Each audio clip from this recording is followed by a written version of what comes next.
Olá, meu nome é Emily e esse é o segundo vídeo sobre a técnica de detecção de objetos iolo.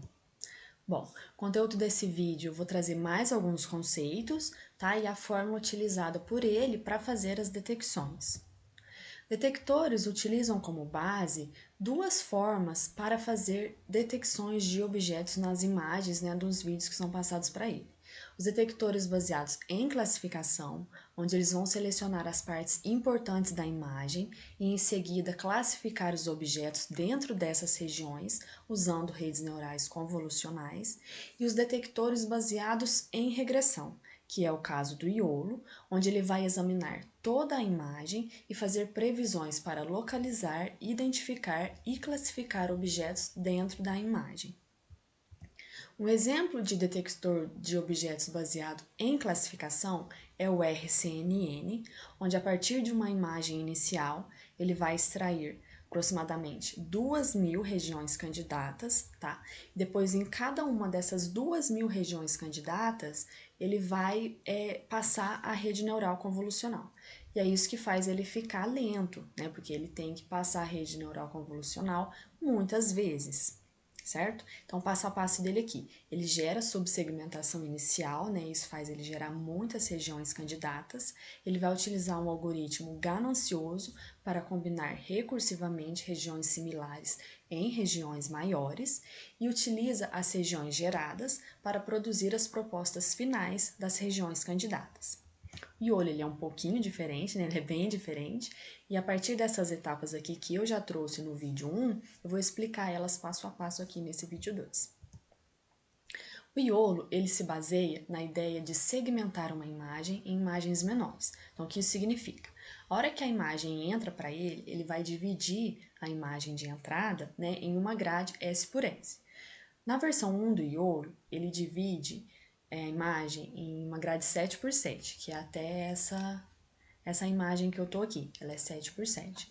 Nas versões mais atuais do iolo, ele divide a imagem numa grade 19 por 19. Pois bem, cada uma dessas células agora ela vai fazer a predição de B caixas delimitadoras e prever pontuações de confiança para cada caixa, que essas pontuações de confiança variam entre 0 a 1. Mas por que dele gerar mais de uma caixa delimitadora por célula, né? Por causa de haver mais de um objeto naquela célula em questão. Igual, por exemplo, essa célula aqui. Ele tem um pedacinho do cachorro e tem um pedacinho da bicicleta. Então, por isso dele gerar mais de uma caixa delimitadora, tá? Esse B é um valor configurável na versão 1 do iolo. Eram geradas, né, 2 caixas delimitadoras e agora está em torno de 5 caixas delimitadoras, mas isso é uma coisa que a gente consegue mudar, certo? Outra questão interessante é que a célula na qual reside o centro de um objeto, né, por exemplo, o centro da bicicleta, vai ser a célula responsável por detectar aquele objeto em questão. Cada célula ela vai retornar também uma pontuação de confiança, né? Ou seja, o quanto de certeza o algoritmo tem que aquela célula contém um objeto e a precisão da sua caixa delimitadora. Então agora, nessa pontuação, ela não diz respeito de que tipo de objeto há nessa célula. Essa não é a preocupação aqui. Né? E sim a respeito do formato da caixa em si. Então, para achar essa confiança, ela vai fazer a previsão do objeto vezes a sua IOU, que é a intersecção sobre a união. A IOU é uma técnica bem interessante também, que eu vou falar sobre ela no slide seguinte. Então, para cada caixa delimitadora, ele vai consistir em 5 previsões, né? 5 valores para as previsões. O valor x, y, w, h e a sua confiança. As coordenadas x e y, elas representam a localização do centro da caixa delimitadora prevista. Essas coordenadas são calculadas em relação aos limites das células da grade, certo? E a largura e a altura, né, o w e o h, são frações relativas ao tamanho total da imagem. A confiança ela vai representar o i ou u, que será uma fração entre 0 e 1. Mas o que significa, né, esse slide todo?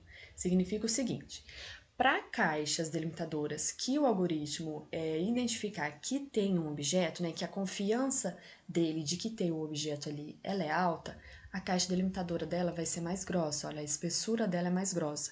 No caso aqui do carro, né, que tem aqui no fundo, a bicicleta aqui, a caixa delimitadora dela é bem mais grossa, e a do cachorro, certo? Nos lugares em que o algoritmo acha que não tem objeto, a caixa delimitadora dele aqui, ó, ela é mais fina, tá vendo? Aqui em cima também, ó, ele acha que não tem nenhum objeto aqui. Então, a caixa delimitadora, a confiança, né, dessa caixa delimitadora, ela é baixa. Por isso, ela é representada aqui como umas caixas mais finas, certo? E é essas caixas delimitadoras com a espessura mais grossa, né, que vai ser do nosso interesse depois na próxima etapa. A intersecção sobre a união, o que isso significa, né? A intersecção, ela é a área de coincidência entre a caixa delimitadora prevista pelo detector e a caixa delimitadora de verdade. O que é essa caixa delimitadora de verdade, né? São as caixas marcadas à mão mesmo, tá? Do conjunto de teste, que vão especificar onde o objeto está na imagem, certo? E a união é a área total entre a caixa prevista e a caixa verdadeira. Idealmente, esse valor de IOU deve ser próximo a 1, indicando que a caixa delimitadora prevista está perto da caixa delimitadora de verdade.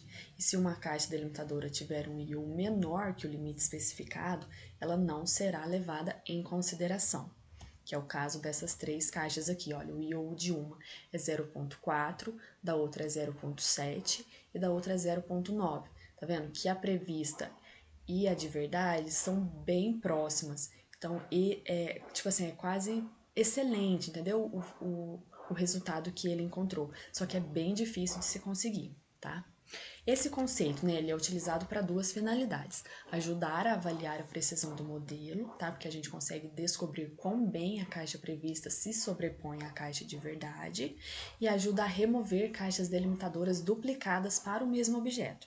Então, para isso, ele vai classificar todas as previsões, né, para cada objeto em ordem decrescente de sua confiança. Aí, se duas caixas delimitadoras apontar para o mesmo objeto, sua IOU será muito alta.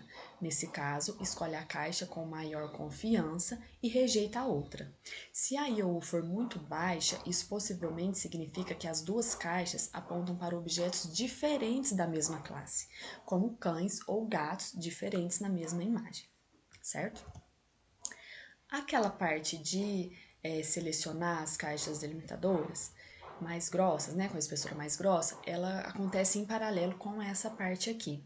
Que o que ela significa, né? Eu vou pegar as caixas delimitadoras mais grossas e enviar para a rede neural convolucional para ela me falar qual que é a classe que aquele objeto pertence. Então, eu vou enviar aquela caixa delimitadora mais grossa do cachorro que estava mais ou menos aqui, né? E ela vai me retornar: olha, isso é um cachorro e eu tenho tantos por cento de confiança de que isso seja um cachorro, né? E isso vai ser a classificação que ela vai fazer.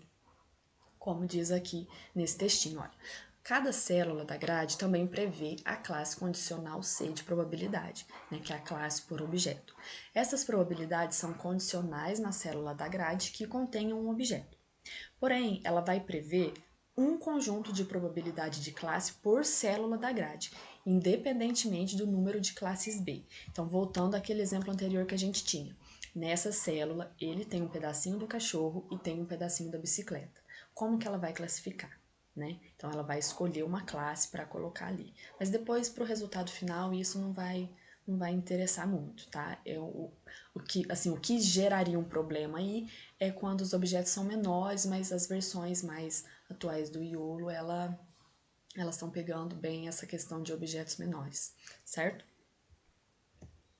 E aí, no momento do teste, né, na versão final, ele vai juntar essas duas informações, né, que foram achadas em paralelo ali, e vai multiplicar a probabilidade da classe condicional e as previsões, né, de confiança de cada caixa individual, ou seja, essa fórmula toda aí, que vai nos dar, né, pontuações de confiança específicas da classe para cada caixa. Então, essas pontuações, elas codificam a probabilidade dessa classe aparecendo na caixa e quão bem a caixa prevista se encaixa no objeto.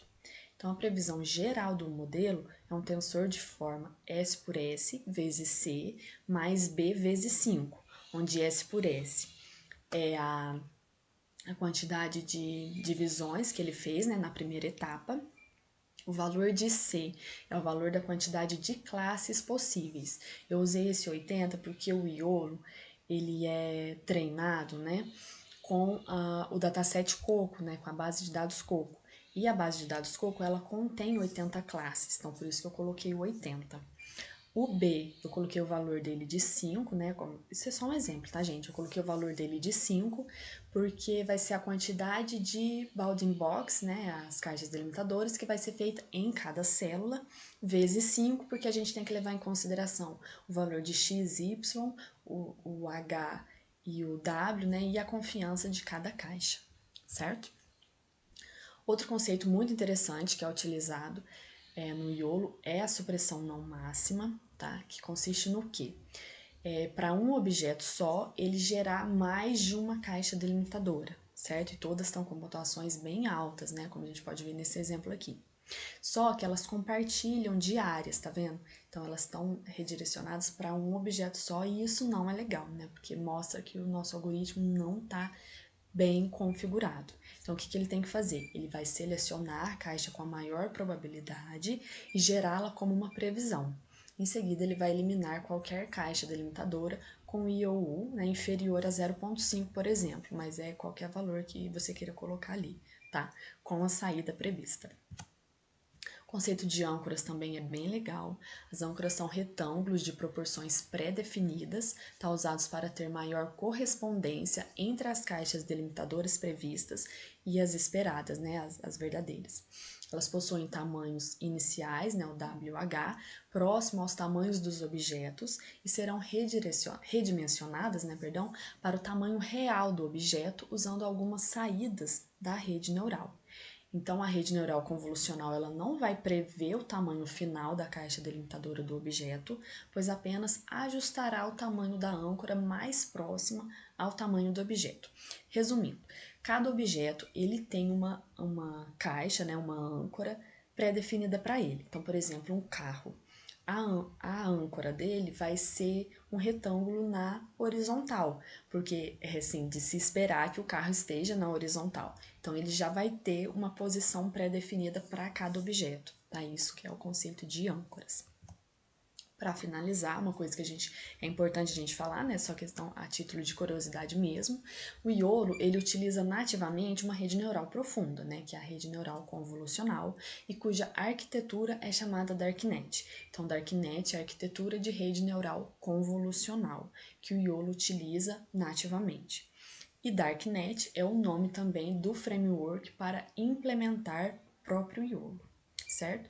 Essas são as informações que eu quis trazer para esse segundo vídeo, tá? Aqui tá todas as referências que eu utilizei para a confecção desse vídeo, né? Espero que tenha ficado claro. Obrigada!